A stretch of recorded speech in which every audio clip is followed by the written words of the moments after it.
거실이나 사무실에 화분을 두고서 키워보신 분들이 계실 겁니다. 어떻던가요? 잘 크던가요?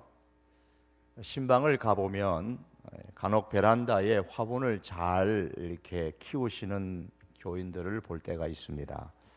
그러나 많은 분들은 그 화분의 꽃이 시들지 않게 꾸준하게 기르는 일이 생각보다 쉽지 않다고 말합니다. 물을 줘야 할 날짜를 놓치거나 때로는 물을 너무 많이 줘서 썩기도 하고, 이 꽃이 시들거나 썩을 때에 나 아파요, 나 시들어요, 나 죽어가요 이렇게 말하면 주인이 금방 알 텐데 꽃은 아무 말이 없습니다. 동물의 농장에 보니까 개나 고양이는 어떤 급한 문제가 있으면 소리를 지른다 그러더군요. 실제로 자기 새끼 고양이가 위험에 처하니까 어미 고양이가 소리를 쳐서 소리를 크게 내서 주변의 사람들에게 이렇게 도움을 호소하는 그런 일도 봤습니다. 하지만 이 식물은 자기의 상황을 드러내지 않은 채 그냥 시들시들 해버립니다. 그러다 보니까 사람의 손이 성실하게 가는 식물과 그렇지 않는 식물과의 차이는 많이 납니다. 식물만 그런 것이 아니라 사람도 그러합니다. 사무엘하 3장 1절에 보면 이런 말씀이 나옵니다.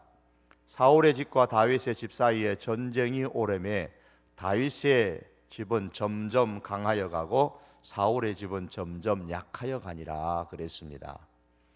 왜 다윗의 집은 점점 강해 가는데 사울의 집은 점점 시들어질까?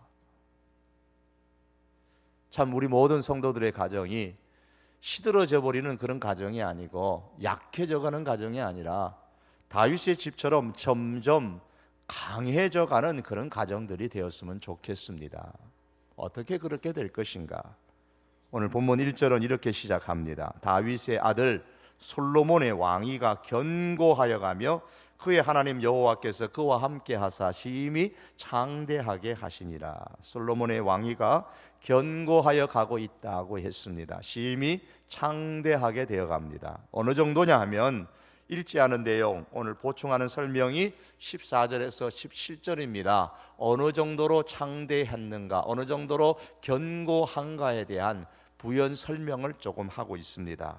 14절에 보면은 병거가 1,400대고 마병이 12,000명이라. 그리고 병거를 두는 성을 따로 지었습니다.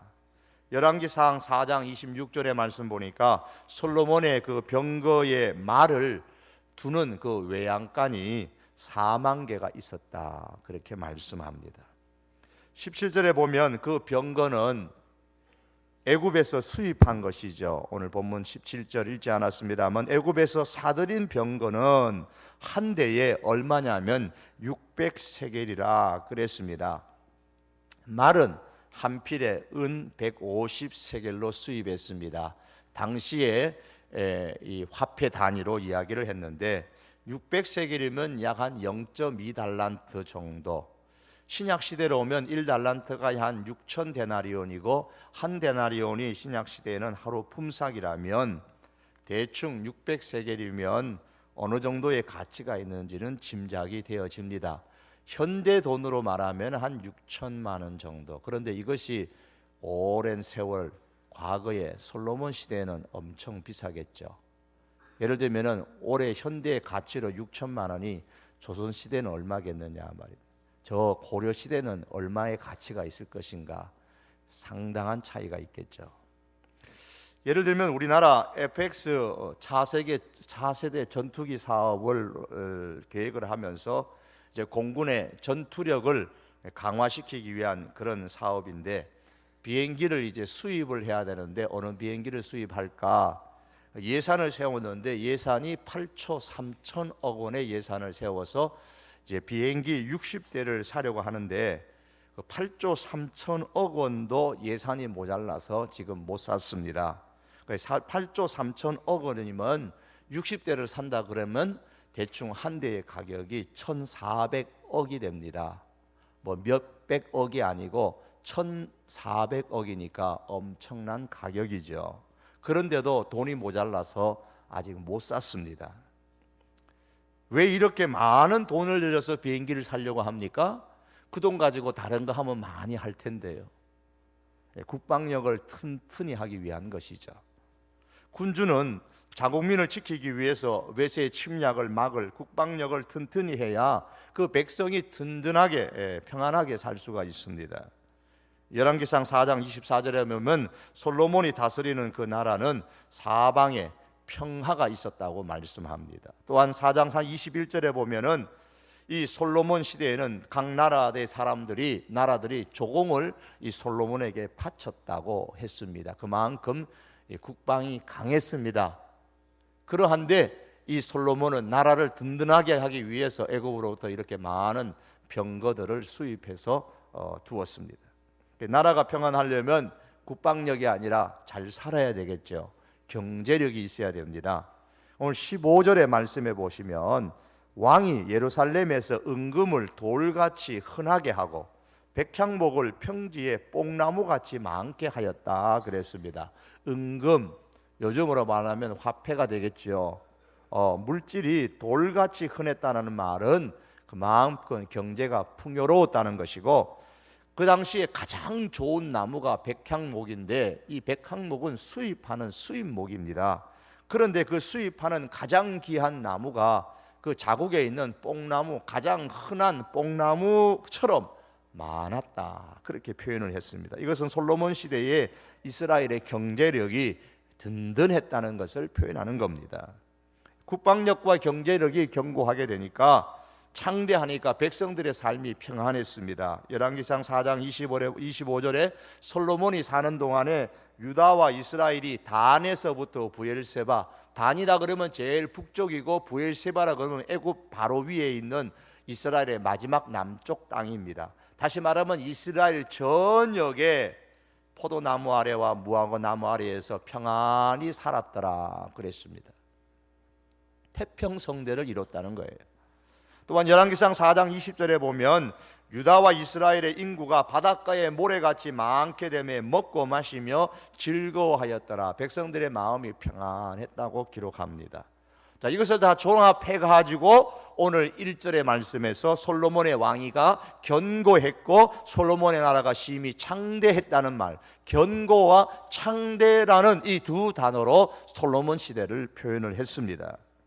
물론 세상에서의 성공이 다 좋은 것은 아닙니다.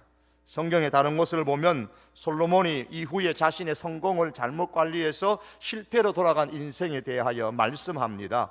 그러나 이 역대기서에서는 솔로몬의 성공에 대해서 긍정적으로 표현을 합니다. 왜냐하면 역대기서가 강조하고자 하는 것은 그의 성공적인 삶이 의미 있는 삶을 위한 하나의 기초가 되어졌기 때문입니다. 성공 그 자체로 좋다, 나쁘다고 말할 수는 없습니다. 무엇을 위한 성공인가? 그게 중요한 것이죠. 우리의 성공은 반드시 성공 이후에 의미 있는 삶으로 가는 그런 길목이 되어져야만 합니다. 오늘 본문은 솔로몬이 이렇게 된 것이, 성공하게 된 것이, 창대하고 견고하게 된 것이 솔로몬의 훌륭한 정치적인 능력이나 군주로서의 탁월한 재능 때문이 아니라고 말씀합니다.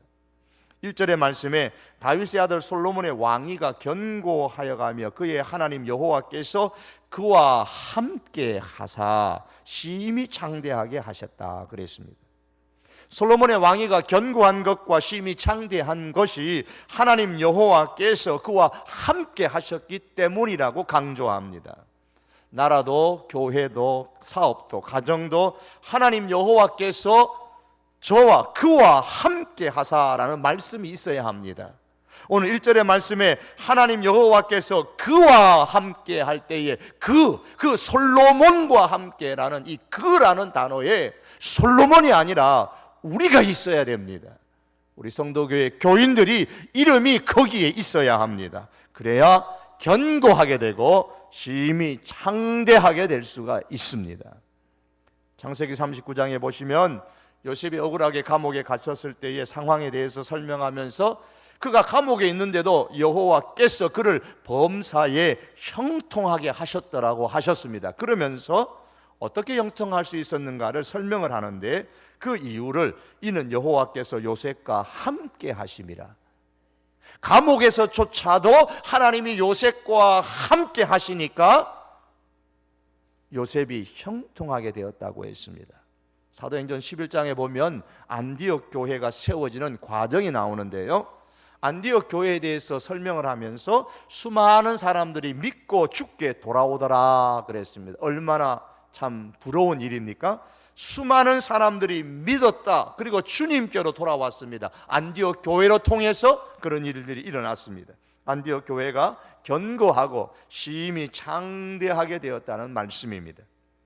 그 비결을 성경은 바로 그 앞에 말씀에서 설명을 합니다. 주의 손이 그들과 함께 하심에, 하나님의 손이 그들과 함께 하셨을 때에 이 안디옥 교회가 견고하여졌다고 말씀합니다.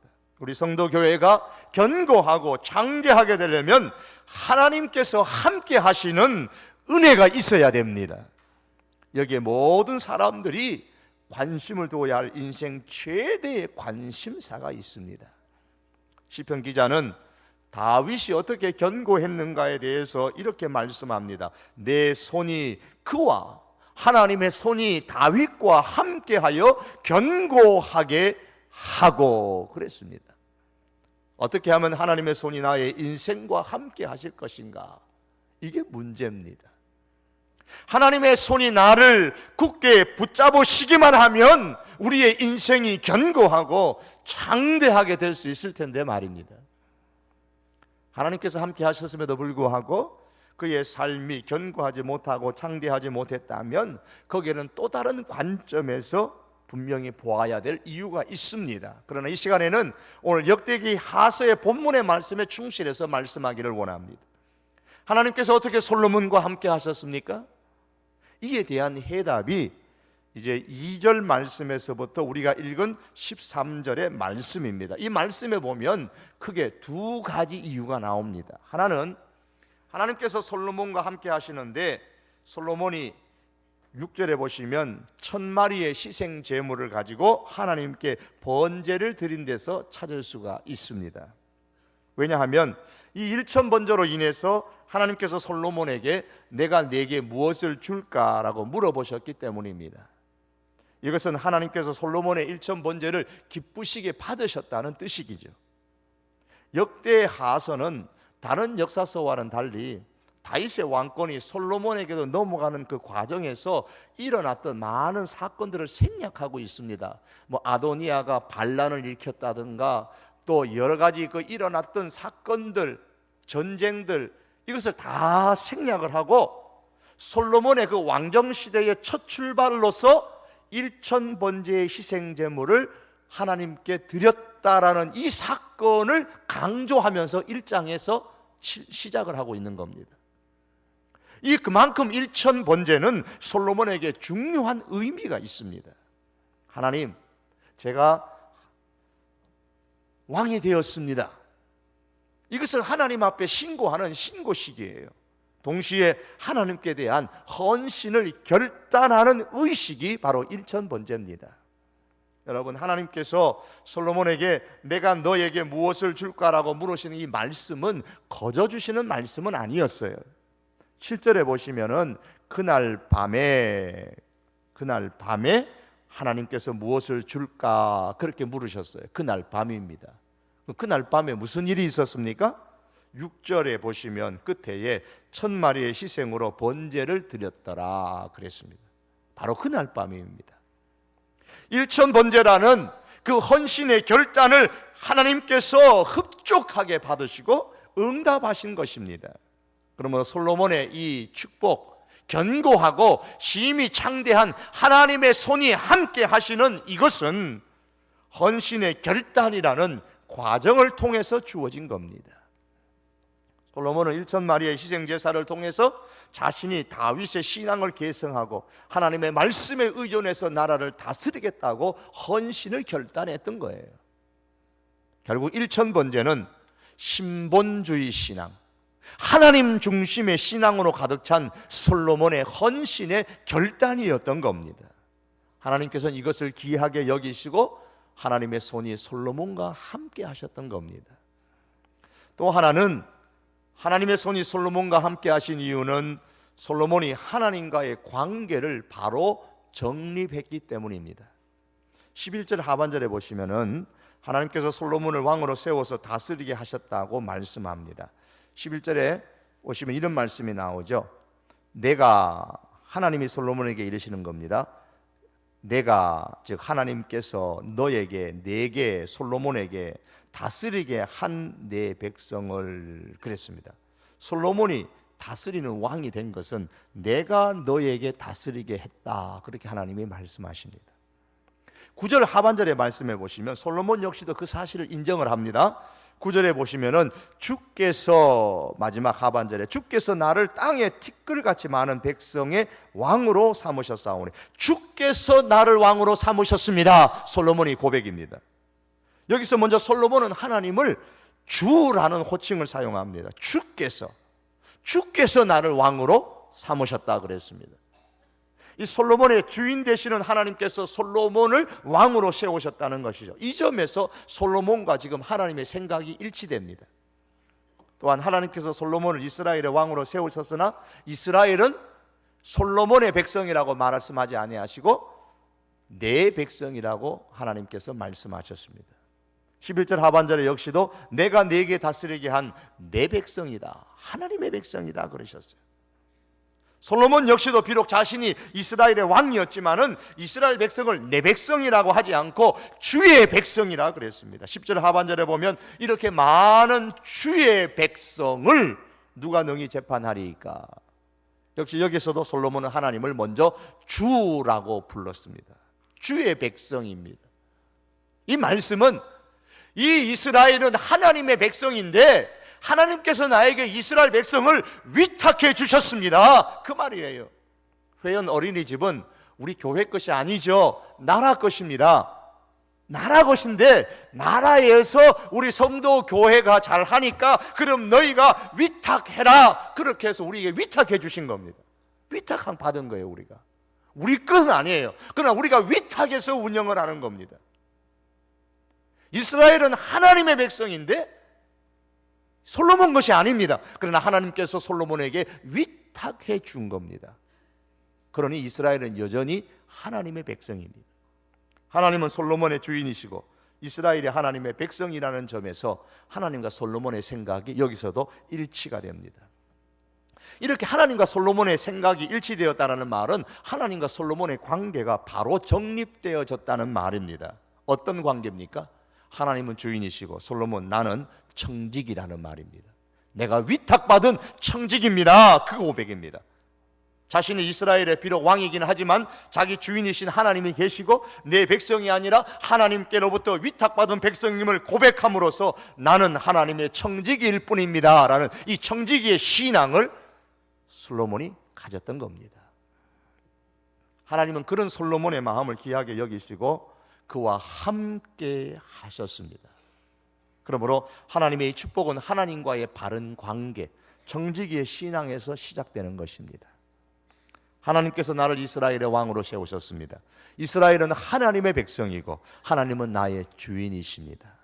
이러한 솔로몬의 청지기의 신앙의 고백 속에 하나님과 바른 관계를 맺기를 원하는 이 솔로몬의 마음이 나타나 있습니다. 이렇게 하나님과의 바른 관계의 정립이 바로 하나님께서 솔로몬과 함께 하신 또 다른 이유였던 겁니다. 사람이 하나님과의 관계를 바로 정립하지 않을 때에 하나님의 손은 그 사람을 떠나십니다. 후일에 솔로몬에 관한 하나님의 말씀이 이렇습니다. 솔로몬이 마음을 돌려 이스라엘의 하나님 여호와를 떠남으로라는 참 안타까운 말씀이 나옵니다.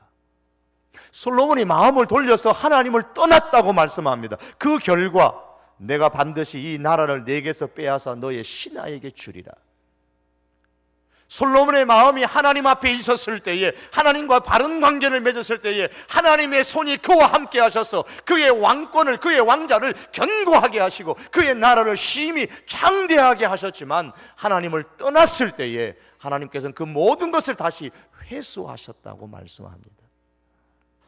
교회 역시도 하나님과의 관계를 바로 세우지 않으면 하나님께서는 언제든지 교회를 떠나십니다. 솔로몬이 세운 백향목 황금 성전도 이스라엘 백성이 하나님과의 관계를 바로 세우지 못했을 때에 하나님께서는 미련 없이 그 성전을 떠났다고 말씀하십니다. 하나님의 손이 함께 하시는 교회가 있는 반면에 하나님께서 떠나시는 교회가 될 수도 있다는 말이죠. 그것은 교회가, 그리고 교회에 속한 우리들이 하나님과의 관계를 어떻게 정립하느냐에 달려 있는 겁니다. 우리가 하나님에 대하여서 얼마나 하나님 중심으로, 신본주의로, 청지기의 신앙을 가지고 있느냐에 달려 있는 겁니다. 다시 정리하면 하나님께서 솔로몬과 함께 하신 이유는 두 가지입니다. 하나는 신본주의 신앙으로 살겠다는 그의 헌신의 결단입니다. 다른 하나는 하나님과 바른 관계를 맺으며 살겠다는 그의 청지기의 신앙입니다. 이 둘은 따로 구분이 안 되는 것이죠. 솔로몬의 나라는 영원히 견고하고 영원히 창대한 것은 아니었습니다. 말씀드린 것처럼 그의 마음과 헌신의 결단이 나중에 가면 변질되어져서 하나님께로부터 그가 떠났기 때문입니다.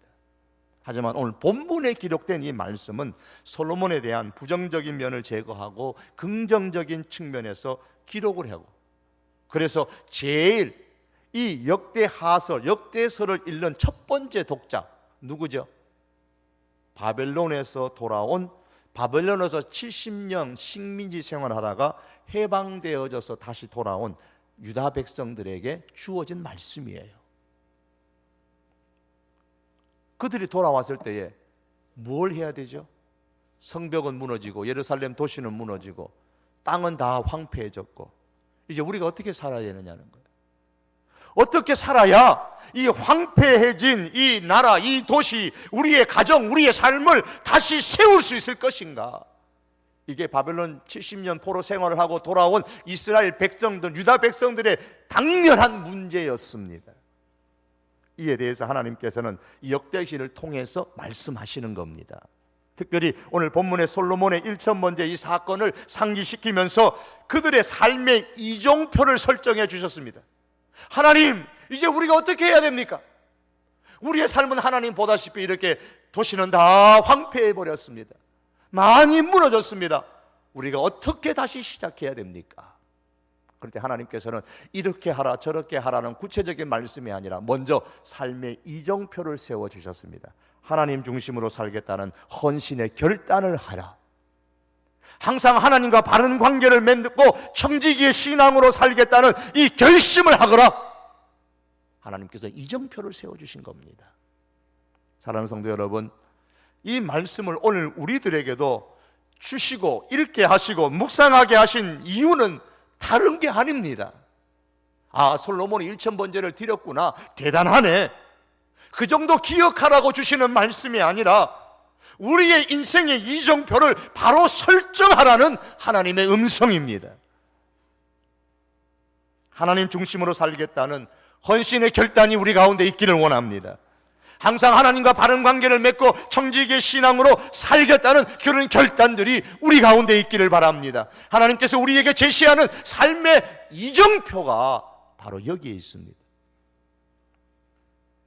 그러면 하나님께서 이렇게 결단하고 살아가면 하나님께서 우리 인생과 우리 교회와 함께 하시고 우리 인생을 견고하게 하시고 창대하게 하실 것입니다.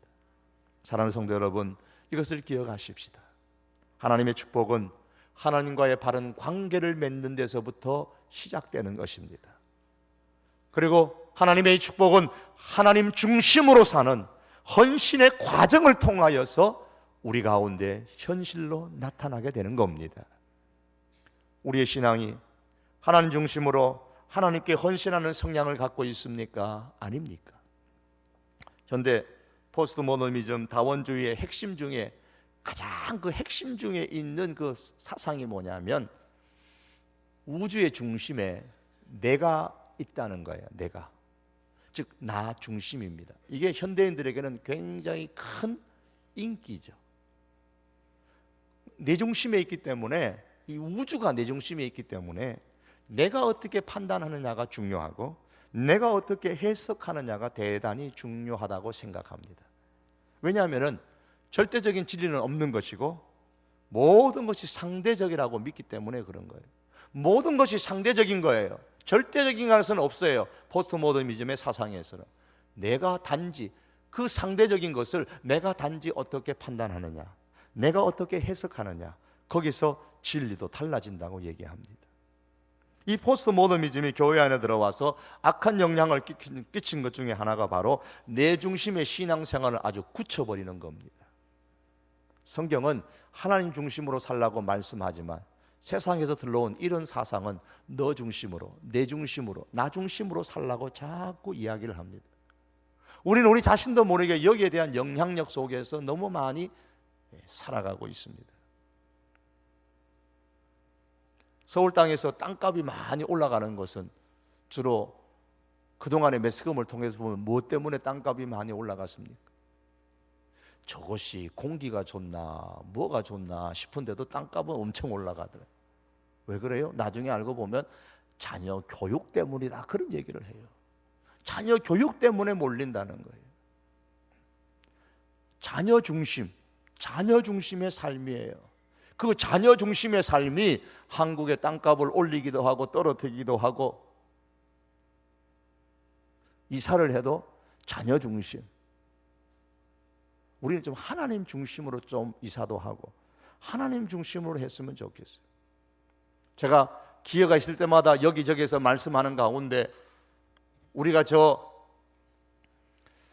아현동 시대를 좀 열자, 그런 얘기를 합니다. 왜냐하면 저 아현동 시대가 지금 재개발되고 있기 때문에 2020년까지 계속해서 조합이 결성되고 아파트가 세워지기 때문에 우리가 저것을 품고 기도하고 전도하자, 계속 지금 제가 얘기를 하고 있습니다.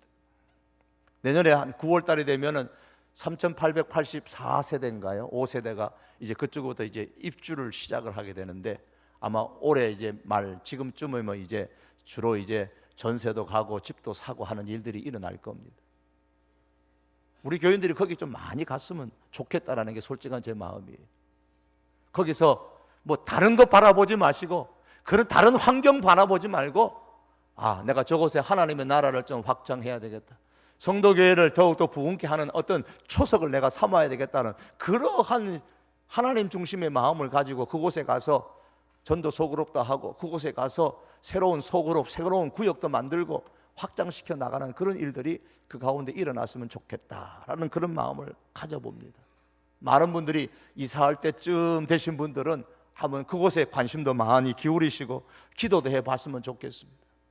우리가 이사를 하든 우리가 뭘 하든 하나님 중심이어야 됩니다. 많은 사람들이 신앙생활에서 실패하는 이유 중에 하나가 뭐냐면 자기 중심적인 신앙입니다. 하나님께서 긍휼히 여기시고 하나님께서 은혜를 주시고, 그래서 직장도 갖고 결혼도 하고 자녀도 낳고 가정을 꾸려 나가도록 주님의 일을 할 수 있도록 그렇게 해주심에도 불구하고 자꾸 우리 마음속에서 일어나는 것은 내가 그래도 어느 정도의 능력이 있어서 어느 정도의 재주가 있어서 이런 것이 아니냐라는 이런 위안을 스스로가 우리 자신에게 주고 있는 거예요. 성경은 우리가 행한 일이 아니라고 말씀합니다. 오늘 본문에서도 솔로몬이 행한 일이 아니라고 말씀합니다.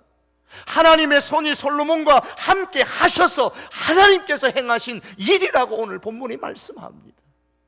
사랑하는 성도 여러분, 우리 자신의 유익과 편리를 우선적으로 생각하지 아니하고 하나님 중심적인 신앙생활을 할 때에 마침내 하나님의 그 손이 함께 하시는 역사를 경험하고 하나님께서 행하시는 놀라운 역사를 볼 수 있게 해주시리라 믿습니다.